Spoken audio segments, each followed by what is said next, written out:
कौमी आवाज के नाजरीन खुशामदीद। जिस नजरिए को लेकर मोदी आगे बढ़ रहा है वो सिर्फ भारत की तबाही ही है। मुस्लिम और दलितों को लेकर आरएसएस चीफ मोहन भगत ने एक दफा फिर जहर उगलना शुरू कर दिया। मोहन भगत ने असदुद्दीन अवैसी और सुन्नी मुस्लिम वक्फ बोर्ड से मुतल्लिक कौन सा अहम ऐलान कर दिया है, जानकर आप भी गुस्से से आग बगोला हो जाएंगे। मोहन भगत ने राम मंदिर की मुतबादिल जगह पर बनने वाली बाबरी मस्जिद से मुतल्लिक कौन सा अहम फैसला सुना दिया है, जिसके बाद भारतीय मुसलमान इंतहाई अफसुर्दा नजर आ रहे हैं। मोहन भगत के ऐलान के साथ ही दबंग शाहरुख खान ने बाबरी मस्जिद से मुतल्लिक कौन सा बड़ा काम कर दिया, जिसके बाद भारतीय मुसलमानों को एक उम्मीद की किरण नजर आने लगी है। शाहरुख खान के इस फैसले को लेकर क्यों भारतीय शाहरुख के खिलाफ गद्दार है के नारे लगा रहे हैं, वीडियो में तमाम तफसीलात आपसे शेयर करेंगे। दोस्तों, वीडियो में आगे बढ़ने से कबल अगर आपने कौमी आवाज को अभी तक सब्सक्राइब नहीं किया तो इसे सब्सक्राइब और बेल आइकॉन पर क्लिक जरूर करें, क्योंकि ये मेरी और आपकी नहीं बल्कि पूरी कौम की आवाज है।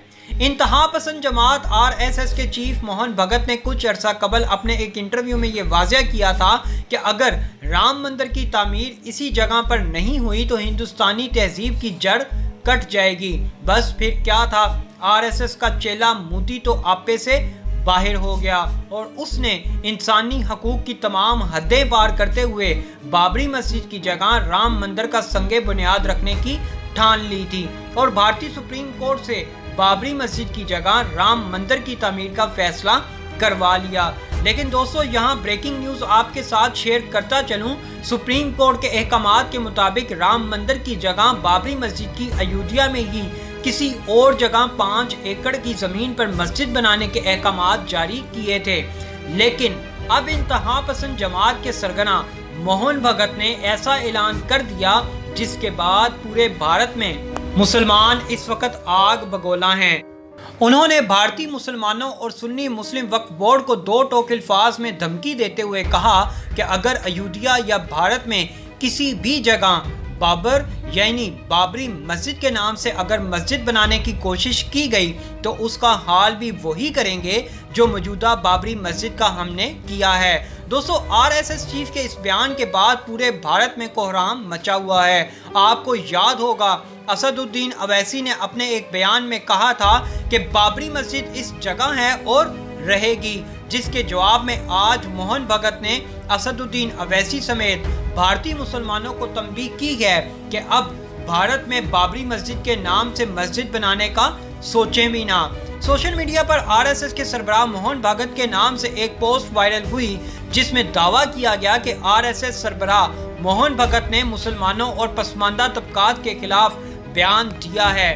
बयान में दावा किया गया कि उन्होंने मुल्क से मुसलमानों को खत्म और दलितों का रिजर्वेशन खत्म करने की बात कही है। बयान में साफ तौर पर देखा जा सकता है कि मोहन भगत ने ये कहा कि पहले से इस मुल्क से मुसलमानों को खत्म करना है, फिर दलितों का रिजर्वेशन भी खत्म करना होगा जो आइन की वजह से हमारे सर पर बैठे हुए हैं। हकीकी तौर पर भी अगर देखा जाए तो आरएसएस का असल चेहरा है भी यही।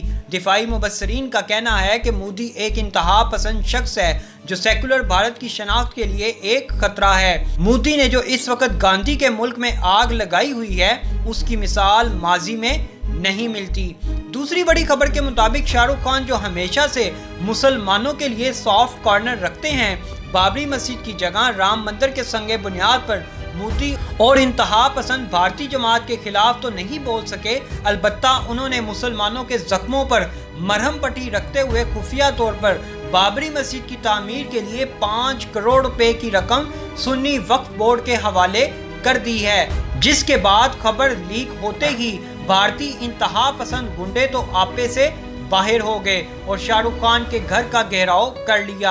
अयोध्या में सुप्रीम कोर्ट के अहकामात के मुताबिक 5 एकड़ की जमीन पर बनने वाली मस्जिद के लिए शाहरुख खान ने 5 करोड़ रुपए अतिया देकर एक नई मिसाल कायम कर दी है। अयोध्या में मंदिर तामीर के लिए भूमि पूजन के बाद मस्जिद तामीर के लिए सरगर्मियां काफ़ी तेज़ हो गई हैं। इस दरमियान मशहूर व मारूफ शायर मुनव्वर राना ने पीएम मोदी को खत में लिखा है जिसमें बताया कि हुकूमत से मिली ज़मीन या फिर जबरदस्ती हासिल की गई जमीन पर मस्जिद की तामीर नहीं हो सकती।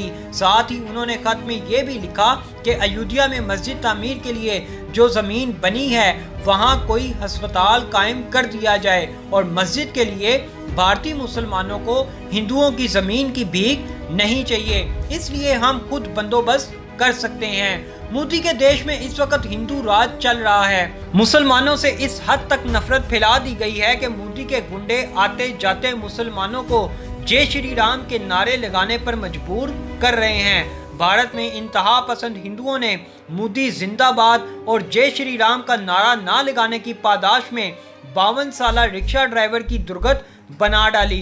इंडियन एक्सप्रेस के मुताबिक auto rickshaw driver Gaffar Ahmed पर भारतीय गुंडों ने बेहमाना तशद्दुद किया, जिसकी वजह से गफ्फार के दांत टूट गए, आंखों और गालों पर जख्म और जिस्म के बकिया हिस्से पर बेशुमार चोटें आईं। एक और बड़ी खबर के मुताबिक अयोध्या में राम मंदिर के भूमि पूजन के बाद क्या मोदी सरकार आबादी को कंट्रोल करने के कानून पर भी काम कर रही है?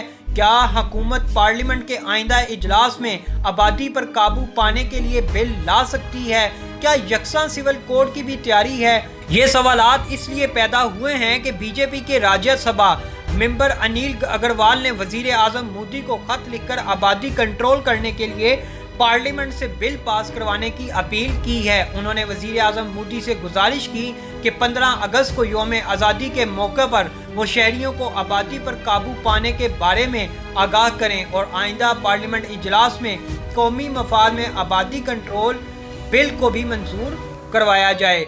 इस वक्त मोदी और उसकी इंतहा पसंद जमात RSS का एजेंडा है पूरे भारत में अक़लियतों को कम से कम किया जाए, चाहे उन्हें मुतनाज़ा शहरियत बिल का सहारा लेना पड़े या आबादी को कंट्रोल करने के लिए नए कवानीन लाने पड़े। मकसद सिर्फ एक ही है, भारत में सिर्फ हिंदू तवा की सोच को परवान चढ़ाना। ऐसी मजीद मालूमाती वीडियोस देखने के लिए कौमी आवाज़ को सब्सक्राइब और बेल आइकॉन पर क्लिक ज़रूर करें, क्योंकि ये मेरी और आपकी नहीं बल्कि पूरी कौम की आवाज़ है।